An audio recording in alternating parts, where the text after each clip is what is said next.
Alright, so here I have a scene with three monkeys. One of them is on fire, the other, and two of them, one is moving. Where is my fire?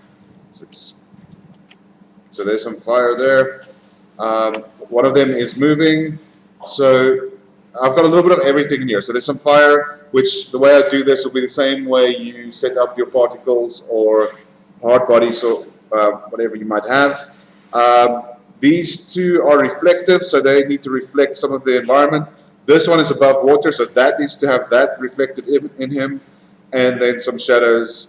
He's moving, so some motion blur and some depth of field. Okay, so I'm going to set all of that up to render now. So before I start, I just want to check my fire. So under the fire properties, under smoke domain, just want to remove that quick. I've already cached it, so I'm just going to delete the cache. Alright, so you need to make sure it's set to a nice quality level. So at the moment it's 32. 64 is a bit better. 128 is probably ideal, that or above. I'm not going to set it too high now, otherwise we're going to wait for ages for it to render. And then down at the bottom here where it says high resolution, that's switched on. If you want a bit more resolution, you can move that to 2.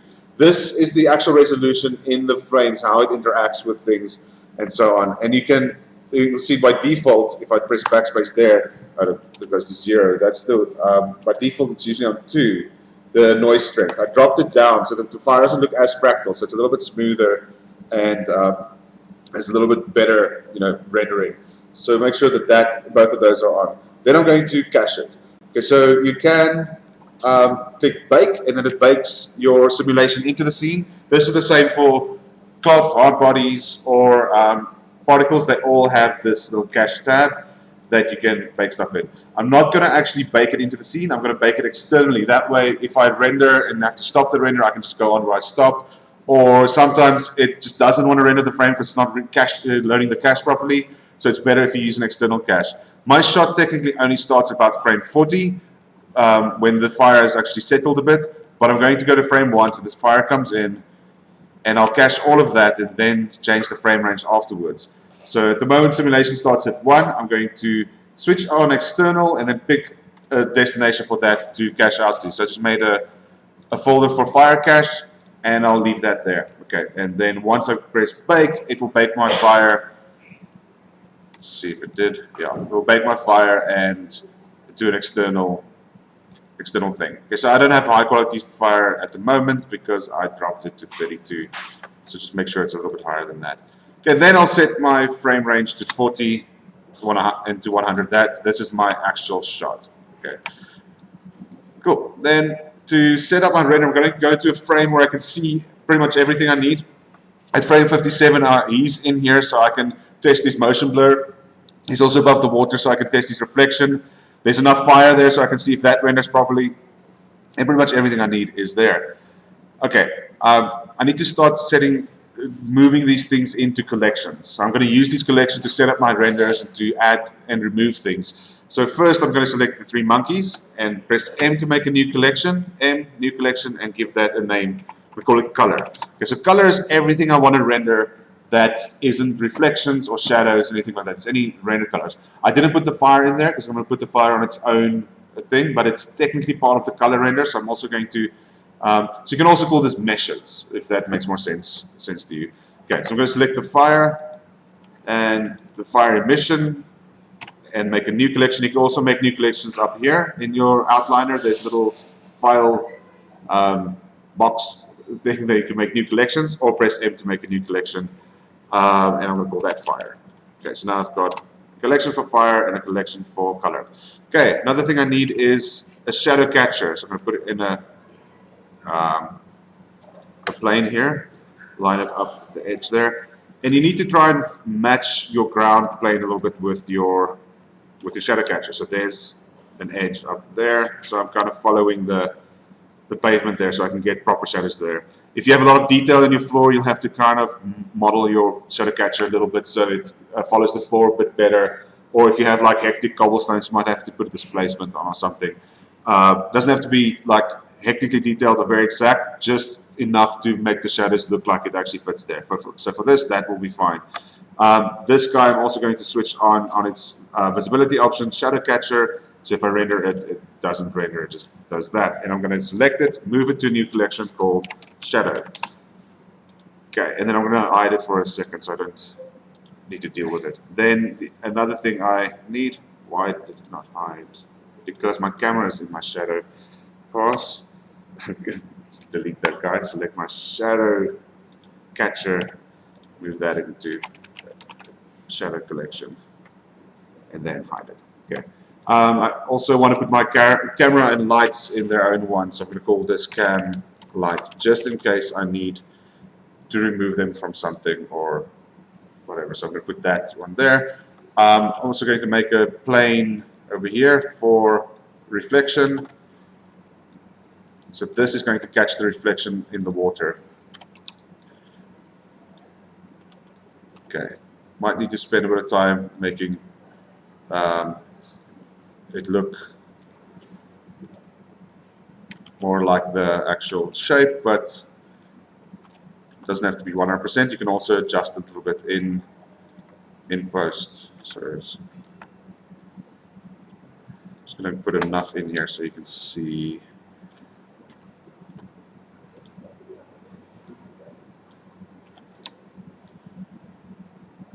Okay, because there is some fire being reflected as well. Okay, that should do for now. On that thing, I'm going to give it a new material. The material I'm going to name reflection or reflection catcher or something like that. The material needs to be metallic, a lot of specularity, no roughness, and if I render that, it reflects. Okay, so I'm going to use that to reflect in the water. Just move this a little bit forward.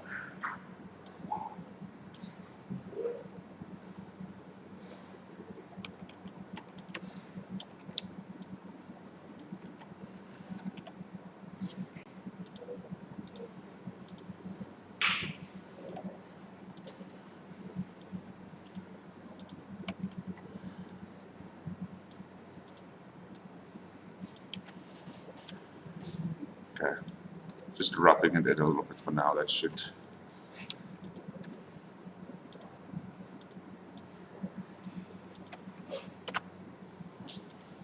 Okay, that should be fine for now. Okay.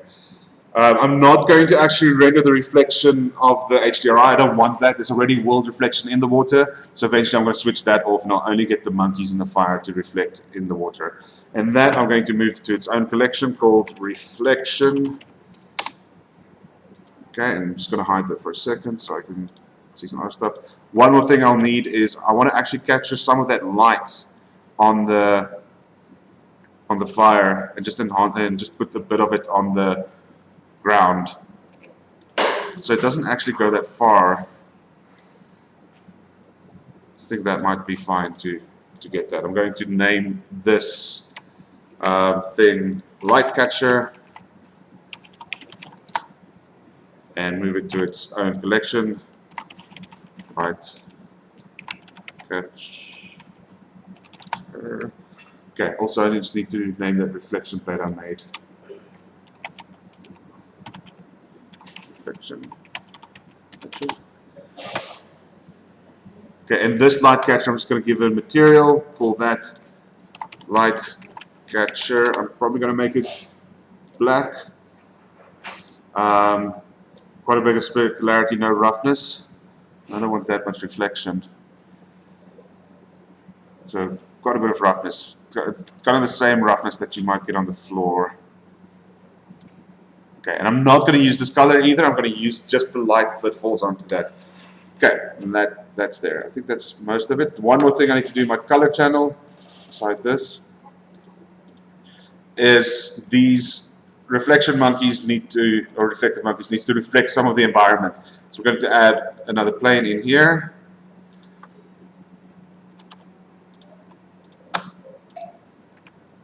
I'm also going to move it a little bit below my shadow catcher because I don't want to interfere with the shadows. So it's okay, it's just for bounce reflections. So a little bit lower is not Another issue, put that in there. And on this, I need a texture, the background on it, so it reflects into the monkeys. So to do that, I need a lot of subdivisions. You need quite a bit of geometry, otherwise it warps a lot. So I've got, yeah, the shape, some geometry. I'm going to unwrap it, so press U and project from view. That means the UV that's on it is from the camera's angle. It's going to unwrap it based on where the camera is. And I'm going to put a material on that, call it reflection plate, and I don't need to change anything there. I'm going to go to shader editor, and I'm going to delete the principled BSDF, bring in an image, because I don't want it to receive light or anything like that. So I'm bringing an image, plug the image straight in there, and the image I'm going to use is my background image. So if I render that, it has that on it. If it's still a little bit warped, you can add more geometry or subdivision surface or something like that. But now you can see the bricks are actually reflected in them. I can do the same if there's a wall next to them or a tree hanging over them. I can do something like that and reflect it into the monkeys. I don't want it to render though, so on the visibility properties, I'm just going to switch off camera and it won't render, it will just render the reflections. Okay, I can do the same thing if there's like buildings and stuff or branches or things that need to cast shadows. I'm just going to make a shadow plane. If I want to shadow cast on that guy, but I don't want it to render, I just put a plane in there and switch off camera. And it won't render that thing, but it will cast a shadow. So in your color pass, shadows and things that it needs to receive from your background image, you can put that in. I don't need that for this thing. Okay, that's all the collections I need. Now I need to tell it when to render what, right? So we render a bunch of different layers. These layers are called view layers. At the top here you see there's something called view layers. We've only got one at the moment, so I'm going to set up them also. I'm going to bring in all the things I just made, bring in their visibility. This thing's just called plane 1, so that should be reflection plate, and it should be moved to my color channel. Okay, color collection. All right, so the first one I want is color. So in the color render, what I want to have active is the color monkeys and then the fire. I don't need the shadow. So you can see if you right click on here, there's a view layer options, disable view layer or shortcut E, set indirect only or set hold out. So disable just won't render anything. Set indirect will only render indirect rays, so that's things like lighting and reflection. And set hold out means it won't render its primary rays. It will still cast shadows and stuff, and it will mask that out. So I'm going to do all of those kind of things on. So in the color channel, I don't want the shadows. I'm just going to press E, disable it. I don't want the reflections, press E, disable it. I don't want the light catcher, press E, disable it. And that's exactly what I want for my color render. Okay, so that's fine. New one, I need a reflection plate. Or let's do shadow first. Let's say shadow. On the shadow plate, I don't really need the fire, so I can disable that. It's not going to cast shadow. I don't need the reflection plate. I don't need the light catcher. So I want this, but these monkeys need to cast shadow and not render. So I'm going to right click on color, go to view layer, and set hold out. And then they won't render. They'll mask themselves out of the shadow parts and the shadows will render. Okay, next one, I need that reflection plate. Reflection. Okay, I need the fire, I don't need the shadow, I don't need the light catcher, I need that reflection. So the color, I can view layer, put that on set indirect only, and the fire, I can switch that and view layer set indirect only. So now it will only render the reflections and not the monkeys or the fire. Okay, so the fire is reflected and the monkey is reflected. You can also, which I'm thinking about it now, I'll probably have to do 2 reflection plates if I want to fake motion blur into this guy. Anyway, it's not too big a deal now. Then I need that light catcher. So let's say light catcher. For that, I don't need the color. Disable that. I don't need the shadow. I don't need the reflection. I do need the light catcher, and I do need the fire, but the fire can be set to indirect only, and you can see there's some fire being reflected there. What is that on top of it? That's weird. Is that a shadow? I'm going to bring the color back and just set it to settled out. Yeah, that's better. Okay.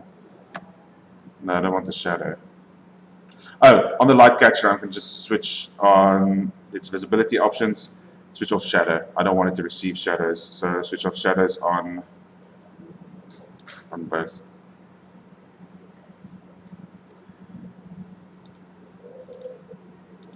Diffuse, glossy. Still receiving shadows.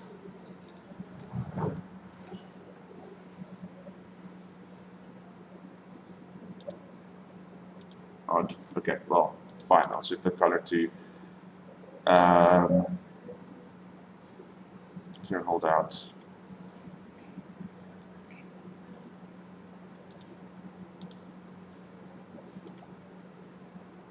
Just disable it. They don't have shadows. It's just this weird little gray block for some reason.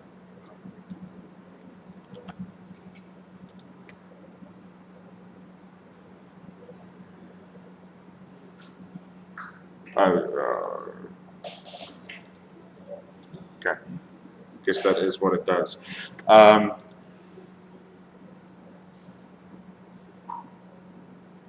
right, so that's all the layers I'm going to render. Then I have a bunch more options. So if I go to color and I go to my properties panel, the fourth one is my passes or my view layer options. Okay, there's a bunch of stuff here that I can switch on and use. So on color, it's used for rendering, so that's on by default, you need that. Combined is everything it renders, all layers, lights, all rays, everything, indirect, direct, all of that together. Z is the distance away from the camera, so Z depth. I want both of those. Mist I don't need, normal I don't need. Vector is for vector blur, for motion blur. You can also, if you don't want to use the motion blur pass, you can go to your render tabs, go to motion blur and switch that on. It does make your renders take longer, but it's more accurate because at the moment I'm not going to get motion blur in the reflections because the object doesn't actually move. So if I want motion blur in the reflections, I have to switch that on or I have to fake it, which is what I'm going to do. I'm going to actually try and fake that motion blur. So yes, you can switch it on there if you need motion blur. Let's go back, but I'm going to get it from the vector pass. UV I don't need, object indirect, index, all those I don't need. These things, diffuse, direct is everything that geometry, all geometry that you can see. So geometry rays hitting the camera. Indirect is things like shadows, the color of shadows and stuff hitting the camera. Glossy is reflections, direct and indirect. So reflection direct is the reflection we see in him. If I want that as a separate layer, I can switch that on. Indirect is reflections like in the ground plane, so reflections it casts into other things. Transmission is transparency. Subsurface is obviously subsurface scattering. Volume is like fire and clouds, stuff like that. One thing I do want is emission. That's the lights coming from this color channel. So that is the light of the fire. I'm going to use that for a little bit more stuff. Environment is the actual HDRI lights. Shadow is obviously shadows. Ambient occlusion, I want that. That's a layer that gives a black and white layer of where light doesn't bounce as much anymore. The rest of the stuff is fine. For now, that's color. On light catcher, everything I think is fine, except I think I need diffuse indirect to use just the lighting of the light catcher. I'm going to switch on glossy as well, just in case I need it. Just don't know why it's making, it's a weird little block there, which I didn't have in the previous class. What the?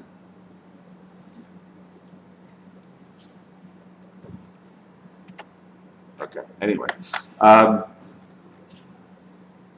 Cool, that's light catcher. Reflection, it's that reflection. All I want is glossy indirect. That would be what the monkey is reflecting in there. I can use glossy direct as if it does something, if you might need that. What you can do for direct reflections is if I don't want the HDRI reflected in the actual reflection plate, I can go to filter, environment, and it won't reflect the environment.